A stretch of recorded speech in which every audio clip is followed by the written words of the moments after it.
use two cameras, so we're gonna see how that goes. So I'm going to switch cameras now.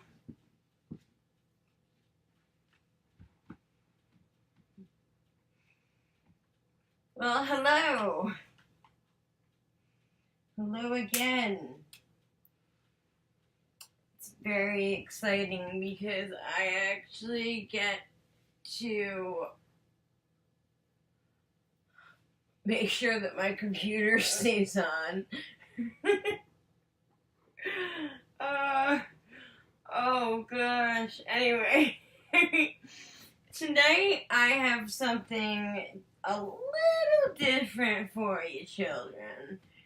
As you can see, this is my corner of joy, and I think I might actually get up and show you guys just what I'm talking about.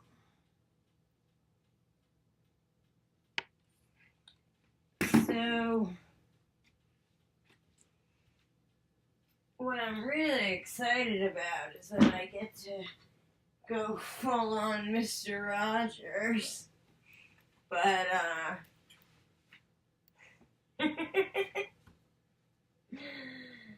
you know how crazy I am. I am a crazy, crazy cat lady. Well, I don't know. I hope not. I could be. I could be, but I'm really gonna hope that I'm not. So tonight I have something a little different for y'all children. As you can see, this is my corner of joy. Like I said, and I don't think I can get this thing on. And I made it basically because I'm in withdrawal without her. Like, I have the DTs. Without YouTube Sweetheart, I don't know what I'm gonna do. But seriously, super seriously, we are going to have a very special story time tonight.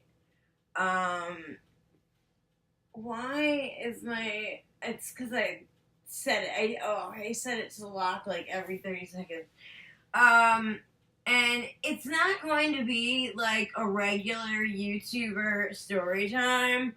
Like, I actually went so far as to make a children's book. I did. Because y'all know how I do. No, seriously, I'm totally just kidding. I'm not hubristic like YouTube's darling over here. Isn't she great? And notice that I'm repping the negative nation. What's that? Ron, around the border. So, here's the deal. I can't, like, draw, like, for ish, okay? My drawing sucks. Like, I mean, we're talking, like, I'm horrible, like, stick figures. I mean, seriously, bro, like, they look like a 7-year-old drew them, and that's probably being generous, but nonetheless, I hope you like it. I must admit, with everything, I really did put a lot of work into this. But it was super fun, especially, like, writing the book. Although I totally would have been cool with an illustrator. Hashtag call me.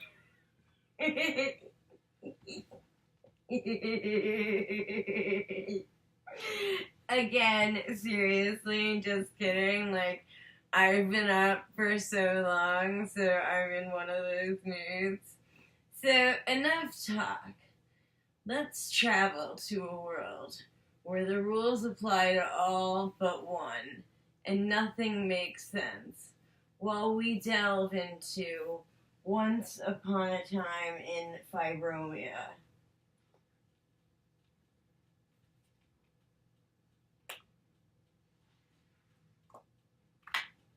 I really hope you guys like it. It's pink. And this is the cover. Maybe I should bring you guys closer.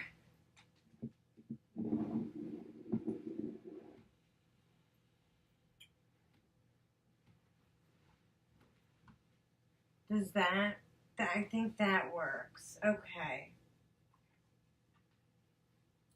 Now, when we start with the book, we should start with the map of Utopia. Now, it has a legend, like a key. I really went to town on this thing. It's pretty intense. So I'm gonna do my best to read and show the illustrations, but I may have to read and show afterwards. Okay, children. Once upon a time, there lived a very wicked, insipid, vengeful, and domineering queen who ruled over the small land of Fibromia, nestled against the east coast in the strange country of Utopia. Initially, she was elected because, okay, so there weren't any other opponents. But, like, initially, she seemed kind and made people want to get to know her and who she was, because she seemed so genuine and endearing. But the townspeople soon learned they'd been deceived, and all of Joy's kindness was just a ruse, a mask. Soon more and more began to see the truth. But I'm getting ahead of myself.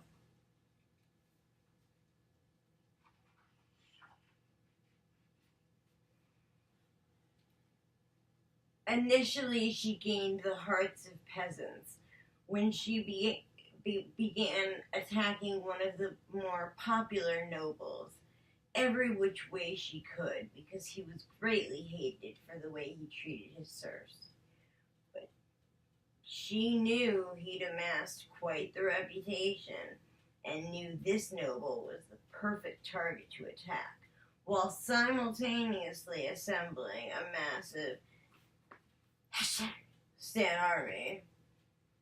And my, did this abhorrent queen amass quite the army of extraordinarily mentally ill-equipped citizens of Fibromia. Now, here we have Our Lady of the Infused Couch of Frito-Lay. And citizens going crazy.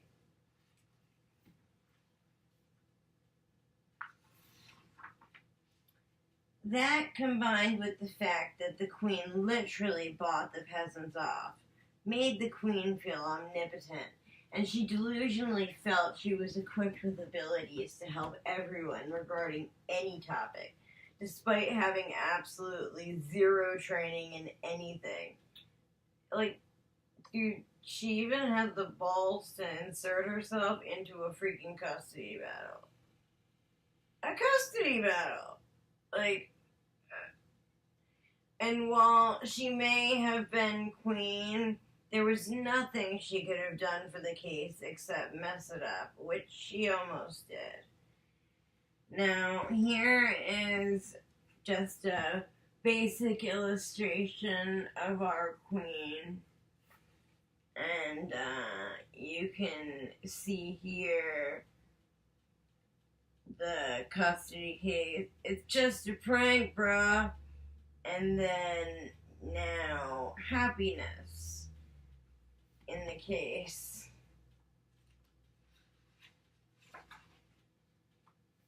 The queen has even been holding a man captive in her dungeon, whom the Fibromians have been referring to as roommate.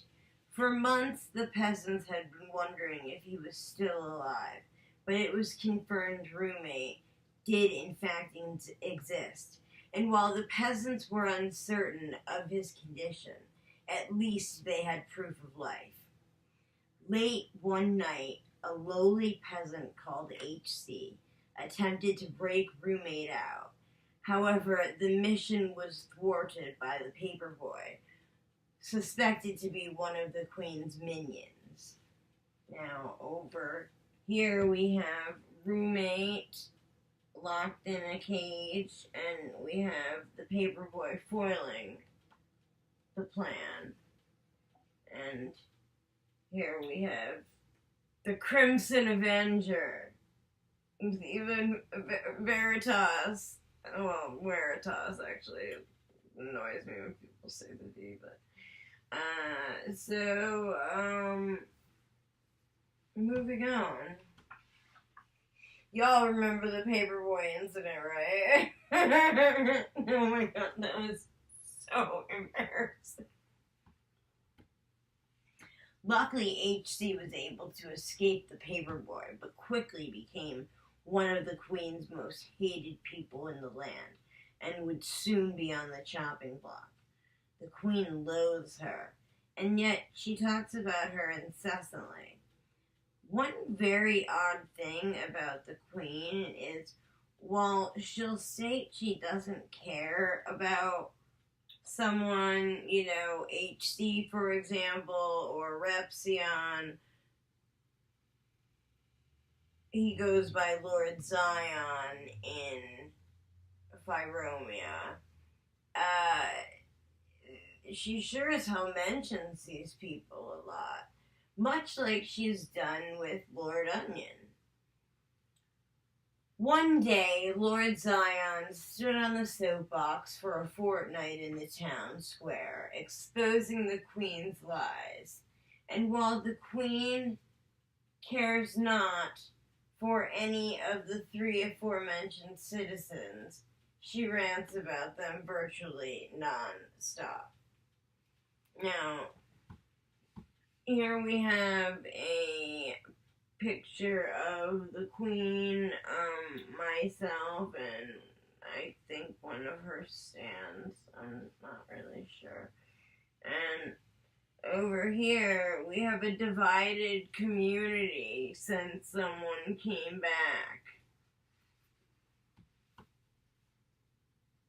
You know who you are. Well, I'll just make that. No, I'm just kidding. The queen decided she'd take no more, and there would be no more Nice Joy. The self-proclaimed sweetheart of Utopia ruled the land with an iron fist, whilst the peasants shuddered in terror. The queen kept saying she was going to abdicate, but in reality, she'd only be gone for like 2 to 5 days for health reasons, just to come back again and again and again and again. And she kept holding court in other areas. Okay, so she really actually just never left. Peasants were starving. Bodies were beginning to line the streets of Fibromia. However, the smoke from the castle kitchen's chimney never once stopped burning. And as you can see here, our queen is letting you know she's gonna be vindicated. So, unfortunately, this is a bit of a sad page because all the dead bodies. Oh no, we have one person alive. Good stuff, good stuff. The evil queen was so desperate to become relevant, and because she was neither creative nor intelligent enough to be able to discuss any of the town's issues herself, she knew the only way to get attention was to create drama and stir the pot. And stir the pot she did. So much so that she couldn't even take the heat in the kitchen she created. The queen ran away from Utopia while simultaneously giving other excuses like she was harassed, swatted, and ran off Utopia, amongst others. Essentially, the reason depended on who she was talking to. And just when the queen needed to manipulate, that's the only time. At the end of the queen's exile, she swore she'd never be seen in YouTube again. Now here we see the apocalypse. And this is our queen. I want the relevance aesthetic. I must become a YouTubian star. And we all know how true that is. However, as with everything, okay, mostly everything, if we're playing semantics, I mean, like, if you really want to be a douchebag about it. But much like everything the queen has said, this too was yet one more untruth. And with no one else left, she tried to gain attention from other popular lords who live on the right side of Utopia. And while this worked for a while, eventually they too were done with the queen. She says she doesn't rule the town, yet she's constantly making announcements. Seriously, like, think of Jonestown and the loudspeaker, and there's so many correlations between the queen and Jim Jones. And that's all I'm saying, children.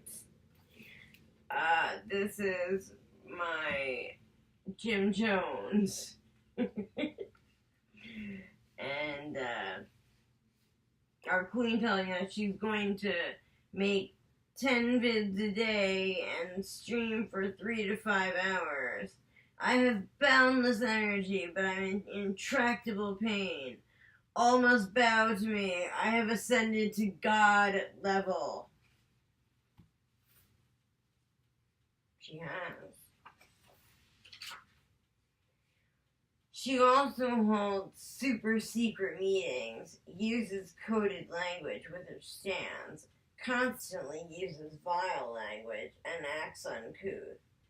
And she's still refusing to leave Utopia.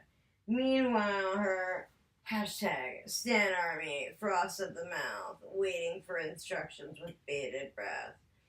Seriously, like, kind of think like Warren Jackson, how he still rules the FLDS from prison. Same thing. Like her instructions, the queen's presence is heavy and looming. Let's just say the peasants are screwed in a very uncomfortable place. Like the back seat of a Volkswagen Jetta. But does the queen care? Here we have a very special picture of the queen and two of her closest friends. I'm sure you can figure out who they are.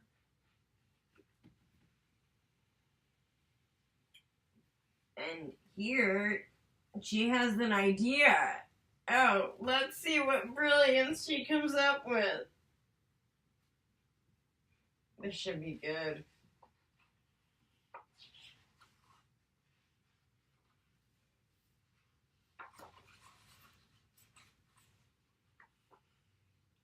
Did she help?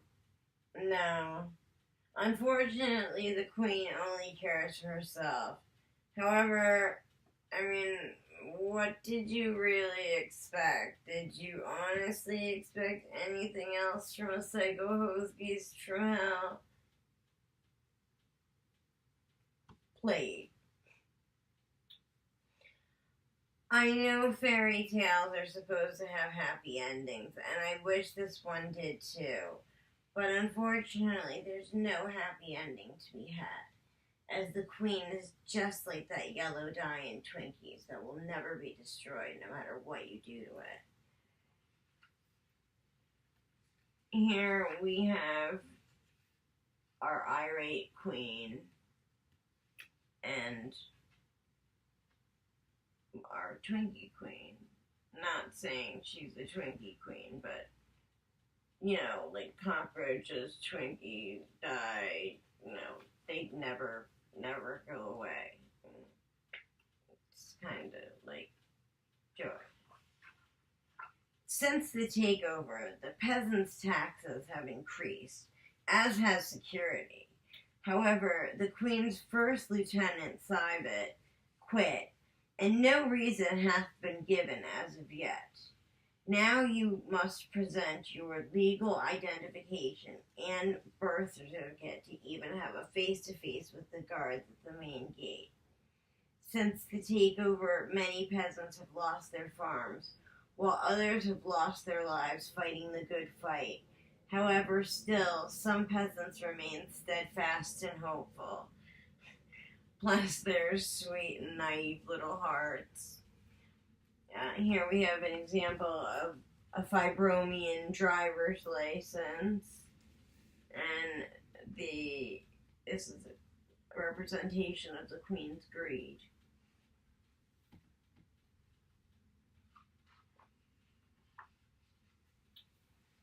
It is too early to tell the fate of the Fibromian citizens, and it is yet to be seen if Fibromian War II, FW2 as the youngins are calling it, will break out.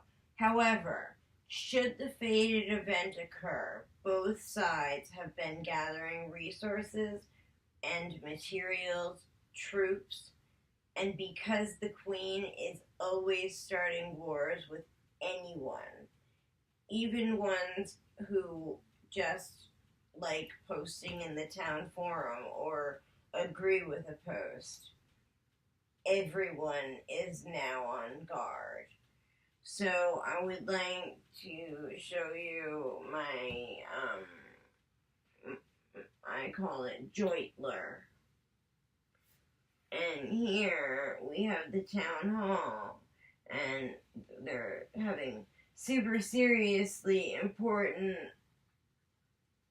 meetings about my mashed taters, guys.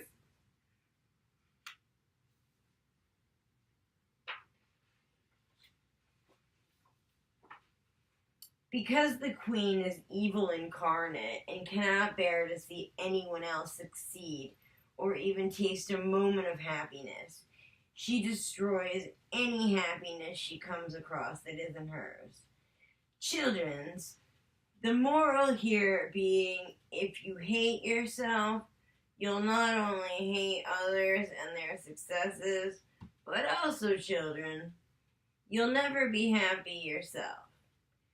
Because of the Queen's immature, obnoxious, evil, manipulative, guileful, abusive, and hateful nature, notwithstanding her unadulterated level of jealousy, the citizens have vowed to be prepared for anything.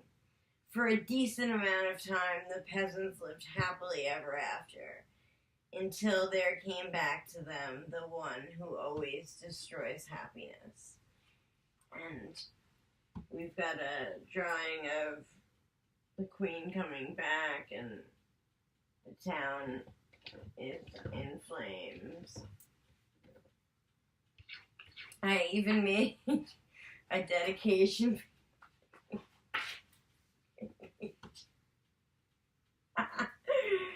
This book is dedicated to my dad, my mom, my best friend Brian, David, my good friend Donna, and all of my neighbors.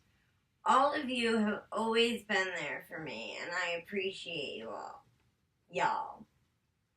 Lastly, I want to dedicate this book to my two boys, Hector and G-Dubs, and of course, I can't forget Joy Sparkle BS, because without you, this book never would have been possible.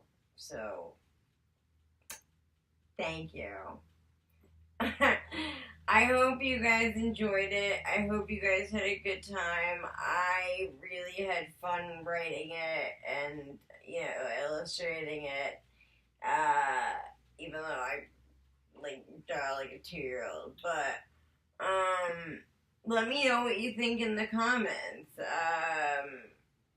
I really love to know your opinion. One thing, oh God, I hope he's not pooping. One thing I love, I